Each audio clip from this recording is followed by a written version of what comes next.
guys, so this is what we were looking for right here at the Olympic, but unfortunately, we did not get it. So Rashid Broadbell ends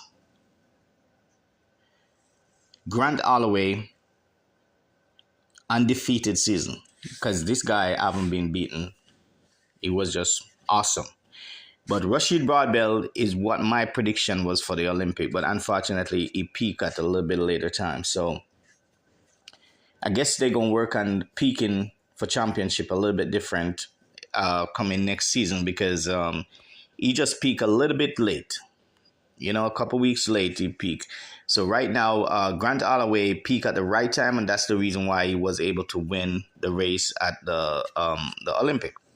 So, guys, I'm going to show you the photo finish right here so you guys can have a look at it. It's a big margin, guys. In this race, this is a great margin. You see? If you look where his torso is all the way out there. So that's what we were expecting. If you run this type of race at the Olympic, guys, we'll be perfectly fine. And if you take a look right here, also, there is Answer Parchment running third. And also Roberts came fourth. So it's a good feel. It's a great feel. And if you take a look at the France hurdler, is very, very good. Also, it's a very good hurdler. The hurdler from France will be a great hurdler in the future. Just trust me on that one. So once again, Broadbell showed that Grant Holloway is beatable.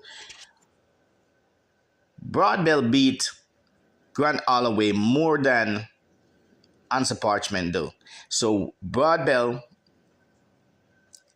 is the future, guys. Trust me, he is the future. You have to trust this right now. He is the future. So we're going to see what's going to happen at the World Championship. But Grant Holloway have a style. He have a doggish mentality. Like, you beat him, he coming back. So I don't know if he's going to run. I guess he's going to just finish out the circuit. So I guess he's going to be at the next Diamond League. We're going to see what's going to happen at the next Diamond League if they all run together again. If Broadbell beat him again at the next Diamond League, it's going to be crazy, guys. And trust me, this is exactly what we was looking for. I was looking for because I predict Broadbell to beat all the way in the Olympic, but unfortunately it didn't work like that. But this was a 13:10, 13:14, and we got a 13:23. So the time is okay, but you know, let me take a look. I'm gonna take a look at the Broadbell time at the Olympic, Grant Holloway time at the Olympic also, and see exactly it's totally slipped me to see what time it was at the Olympic. So guys, it doesn't matter. Time doesn't really matter. Once you beat the person, you beat the person. But sometimes, you know, you just have to set up your peak at the right time. If you peak at the wrong time, you're going to miss the major championship. And that's what happened to Broadbell right here. So Rashid Broadbell just peaked a couple weeks too late. And that's what cost him the Olympic gold medal. So Grant Holloway timed his season perfectly, and he was able to get that medal. And I think Rashid was supposed to be second. If you look at the Olympic breakdown, Roberts were second, Broadbell were third. But it come back down to the same little millisecond. It's like less than a millisecond. That is the same thing they use for Noah Lyles and Kishane Thompson is the same thing. That little fine number at the back.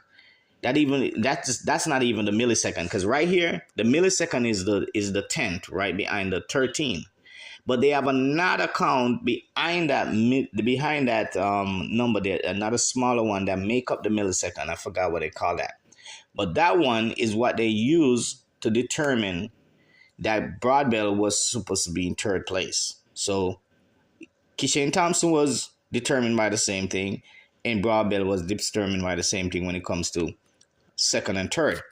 So guys, I'm not sure what's going on right there. And I'm going to go back and take a look at the Karen Stewart, Sharon Simpson, second place, back in Beijing, and see if they were using those little milliseconds at the back, because they give both. I don't think both of them would hit that little millisecond at the same time, but they give both of them second place and were able to give the U.S. runner back then the third place behind Shelley and Fraser Price. So I'm gonna go into some deep research to check those numbers and see what the numbers look like back then. I'm gonna pull that data to see, because this Olympic and a couple local meet in my area, they going down to those little numbers that fall behind the millisecond, guys. It's not the millisecond. That we got the second year, because if you see right here, Broadbell run 13:10. There is another number that comes behind the 10. That's what they've been using nowadays to determine. Let me see if I can pull up if they show it on the screenshot right here. So no, they're not showing it here, but I'm gonna show you guys. I'm gonna make another video, so subscribe. I'm gonna make another video and I'm gonna show you that little number that comes after the millisecond that they're using now to determine who win the race.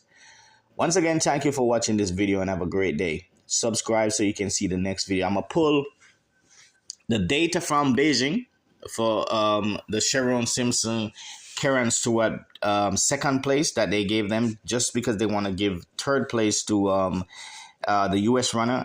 I'm gonna pull that data to verify that that data was correct, and I'm gonna also pull the Paris Olympic Broadbell race, and I'm gonna go down to that number, because that number is there.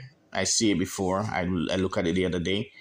The same number that they use for Ishane Thompson and Noah Lyles. I'm gonna pull it up, guys, so you guys can see what I'm talking about. So stay tuned so I can break it down all the way down to the T to see what's going on in the sports. Once again, thank you very much for watching.